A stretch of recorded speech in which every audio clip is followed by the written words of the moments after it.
Hello, everyone. Welcome to the finals of Grand Prix Chicago. I'm Brian David Marshall. I'm joined by Ben Seck, and we are watching Tyler Blum, former Canadian national team member. On your left, he's playing against Jadine Klomparens. Jadine has a previous Grand Prix Day 2 on her resume, but is fairly new to competitive Magic. She's only been playing for about 4 years, only playing competitively for the last year or so. Yeah, so unfortunately Jadine started off with a double mulligan, but she has matched Tyler's turn to pack rat with her own pack rat. The rat race is on, as they say. Oh, jeez.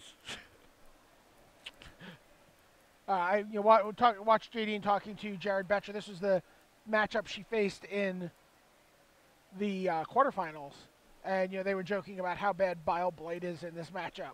Right. But actually, oh wow, she's actually matched almost card for card. Tyler has only a Mutavault as the difference. Tyler also. Yep. Oh, here comes the Underworld connections. really important part of the strategy. Let's see if Jadine can kind of match that too, because like this is going to be really crucial. If she isn't able to really do this, she may be buried under a sea of card advantage. Oh, maybe she can continue. Nope. Oh, so she's going to try and keep the pressure on by like putting a huge 6/6 demon into play. Definitely, if there's no removal spell like forthcoming, that can really put a hurting onto Tyler. I think that Tyler does have a Hero's Downfall in his hand, so I think it's not long for this world. It's all this other world. Yeah. It's not a very heroic creature. Oh, so Jadine actually drew her. Yeah, she drew her Underworld connection, so she's continuing to match with Tyler. Mm-hmm. But Tyler's a little bit ahead of her here on card draws. No, definitely. There's a couple card draws ahead as well as the mulligans, so she's going to need to just have some good draws. Yeah. Mutavault beats in. And as we saw in the previous game, I mean, like, one of the best ways of like dealing with Underworld connections is to make your opponent like so low in life it becomes too dangerous to connect anymore. Right. There's the Night Veil Spectre. Now this is not a card Jadine can match. Right. She does not have any Night Veils in a deck. She does have Barb Lights to deal with it, so she it's not like she doesn't have. Oh, and speak of the devil. Oh, so she's going to actually take the demon out of. Right, she gets the Thoughtseize Desecration Demon.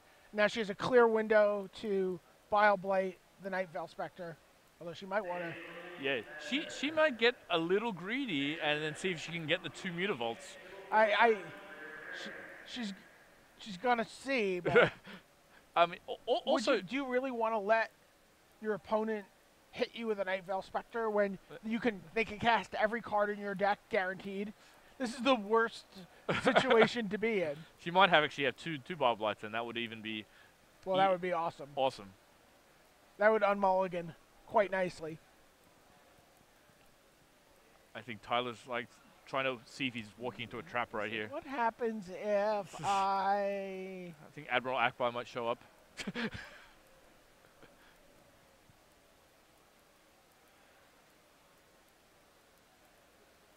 So what do you do here in Tyler's situation? I think you kind of hedge. Like, if you are worried about Barb Light and you want to keep your Mutavaults, you should probably either just attack with one of them. He was taking for a Thoughtseize. Yeah, and then she Bile Blights in response.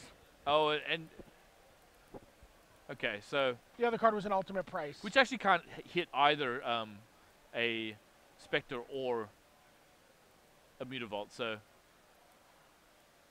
And then 4 points come in. She's already at 9. Yeah, she really is a Grey Merchant at this point. I think that's a card that I would think that. Grey Merchant connect into another Grey Merchant. Yeah, that would definitely bring her back. And actually, speak of Grey Merchant, here's one. Oh, that's. So she plays Lifebane Zombie. This is what she's playing instead of the Night Veil Spectres. Right. They're really good in a lot of the other matchups. Particularly bad in this one. That's right. Intimidate doesn't work so well. They can't take any creatures, and they can always be blocked. It's true. The only thing that it gets through is actually the Mutavault, so that is one advantage, but it's not really good enough. No. I guess they also can block a Mutavault. That's fine. So I think Tyler's going to work out whether he's going to be a little bit. No, he's not. I was going to think he's. No greed. He's just like, I need a little room here. This puts Jadine to 4. I think Jadine is considering blocking, but like, it's possible that she's thinking that her best shot is to draw a Grey Merchant, so she wants more pips. She'll get 6 points back off of that. Okay, she goes to 1. Really needs to draw something here. Probably, if it's not a Grey Merchant, she probably is not going to survive here. Demon does not look... No, the Desecration Demon is not going to do it for her. I think Tyler is... But Tyler's... It's going to try and make sure that he doesn't, like... Yeah. I mean... He keeps, you know, and we saw this in the match with Takahashi. Both players were very, very cautious with their spells, digging for discard spells before they did anything. Right. Now, like, he's seeing the coast is clear. Yeah. And if the coast is clear, he knows basically that he can attack with everybody. So the double mulligan kind of like was the end of Jadine. Like, she was matching card for card, and then Tyler just came over the top, really. Now, are both of these players going to bring in... You're expecting Read the Bones to come in? Yes. Do you see something like, obviously, the Dark Betrayal? Yeah, so Jadine really will bring in the 4 Duress, 2 Read the Bones, 2 Erebos, and Wide and Dark Betrayal. So that's 6, 7, 8, 9 cards.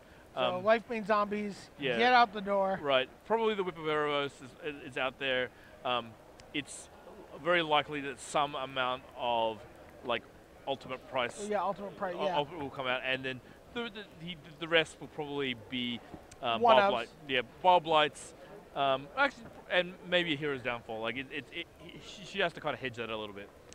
On Tyler's side, he also has 4 Duress and 2 Erebos, so he's definitely bringing those in.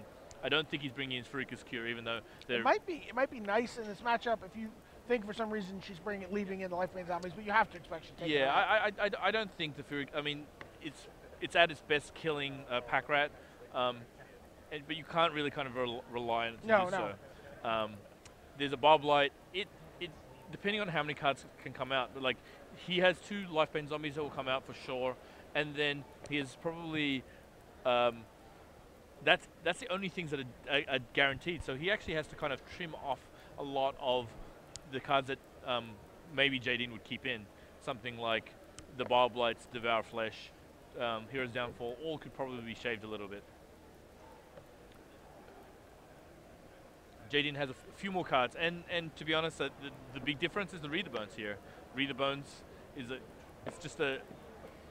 allows her to have more things to do to try and get incremental advantage, because this game's about, like, essentially attrition. Yeah, it plays much more control-y. Absolutely. Like, once the control kind of like sets in and everyone has no hand, which will happen like after turn 5, it becomes like how fast you can like re-gas up with Underworld Connections, or just be at the top of your deck. Right. So, and the Read the Bones are just amazing for her. Right. It's just like being able to look 4 deep. Like, I mean, think about how many turns we've watched someone also in the late game looking for a Grey Merchant. Right. Right. And the ability to go 4 cards deep to find one is pretty amazing. Oh no, yeah. At some point you're going to be trying to top deck out of it, and like essentially it draws 4 cards because there are only a few cards that are really, really important here. But Jadine's now on the play, so that will help her kind of like be a little bit more proactive with her discard, possibly set up like a turn 2 Pack Rat. That's often how these post-sideboarding games go, because they both have like 8 1-cost discard spells. Right. And so what you generally do is you lead with a discard spell, you see which card they can deal with, and then you deploy the threat that they can't deal with. Sometimes you just play 2 more discard spells on the next turn. Right.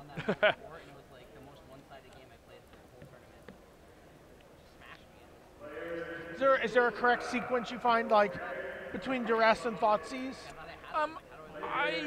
It depends if you go first or second, actually. I generally think going with Thoughtseize first is best, especially just because sometimes you need to take Pack Rat early.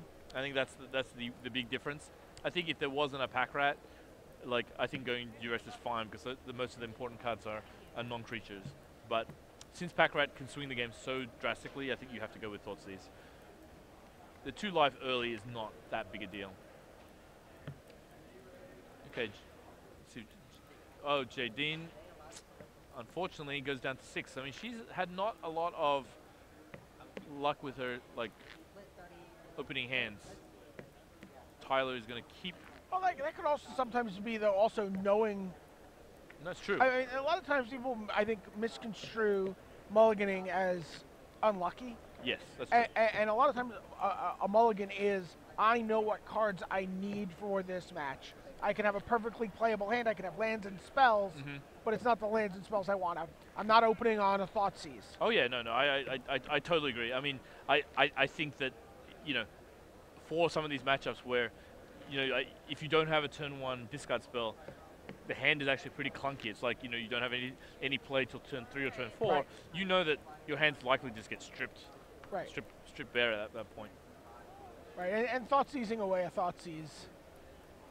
It's good times. Yeah, no. Who doesn't come to a Magic tournament to do that? It's Magic at its purest. Okay, 6 cards. It looks... That is not a happy look. Yep, Sure, she says. We're underway. Okay. Swamp for Jadine, but no discard spell. I don't think Tyler's going to give her that... Yeah, the odds were pretty slim that we wouldn't see at least one unturned one somewhere. So Bob Light or Hero's Downfall or Grey Merchant. Well, the Grey Merchant is a not these next 2 turns problem. Right. So I think it's one of those 2. He took the Blight. Really kind of like indicating that either he has a Rat right now or that he potentially has a Spectre later, but it looks like he has Rat. Yep. Luckily, Jadine is going to hit her 3rd land first. So she's going to... Yep, it's just going to get Hero's Downfall on the Rat. But there's a Night Veil Spectre looming in the sky. She's play Demon here. Yeah, matched by Desecration Demon, or actually trumped. Okay, there is an Underworld Connections. Really important. This is the card that these matches have really just come down to. Yeah, I think the way that Jadine almost has to play this is like, it's very possible that she needs to be aggro here. She doesn't have the tools to like really kind of play a long game here. Oh. So sounds like Erebos is going to be attacking next turn. So I think her plan like might be try and attack with Demon, and then set up like a Grey Merchant to try and like burn Tyler out from afar. Tyler's clearly going to let her attack. Yeah. He's planning on attacking. So there's an Erebos of her own. So neither of these players are gaining any life. This is what they have to work with. I think what Jadine realized is that her best way of winning the game is to try and, as I said, burn Tyler out. But if Tyler has a Grey Merchant this turn, she can't possibly do that. So she says, okay, well, I've got to play this, stop the life gain, and see if I can just ride this like Desecration Demon all the way through. I mean, even if Tyler like turns on. Oh my gosh. Well, funnily enough, I don't think the game is going to be about this actually. So I actually think that Tyler Tyler's just like deciding to pay life because he knows that the most important thing is he needs something like an ultimate price to deal with the demon. Found a Devour Flesh. Look at that. A huge thing, and also no life gain because of the Erebos. Right. Like really crucial. I mean, like just like a really brutal turn. He didn't have that much window to do that too. I knew exactly what he needed to do. He took the more painful route to draw the card. Right. Because it left him mana up if he drew, like you said, an Ultimate Price or a Devour Flash. Wow, that was That was a difficult turn to take 4. Yeah, I think Jadine's in a little trouble here. I mean, the Spectre is going ahead. She's taken the underworld connection, which is not that important because she might be taking it just to remove potential pips from him. no, that's true. It's true. That has pips. Yeah, He's just doing other underworld connections. I think if Tyler did not draw that 2-mana removal spell, he might have like really just been in a position where he couldn't win. Wow. So this actually is funny. If Jadine is able to draw something with pips, she'll have. She needs 2 pips basically. Well, I mean, underworld connections turns on Erebos. Oh, and that's actually a really, really good card for her. If the Mutavault would have been really useful. She's at 7. Yeah, without land, I don't think she's going to be long for this world. And it does not look like a person who's drawn land. She's a pack rat. Pack rat's not going to do it. She almost has to kind of like pay 2. Yep. Yeah, like in the hopes of getting like a Bar Blight. Is that what happened? I don't know. I mean, she drew a land, so I don't think she actually has a. Oh, so she's just gonna play a pack rat to block. Put a speed bump down. Right. But just probably not enough. I mean, it's too far behind. Is that I mean, 5 she really life? needs to draw Phyrexian Obliterator. That's a lot of pips. Yeah. Kind of makes me want to build that deck. I was like, oh. Both had the same exact. That's a cool modern deck.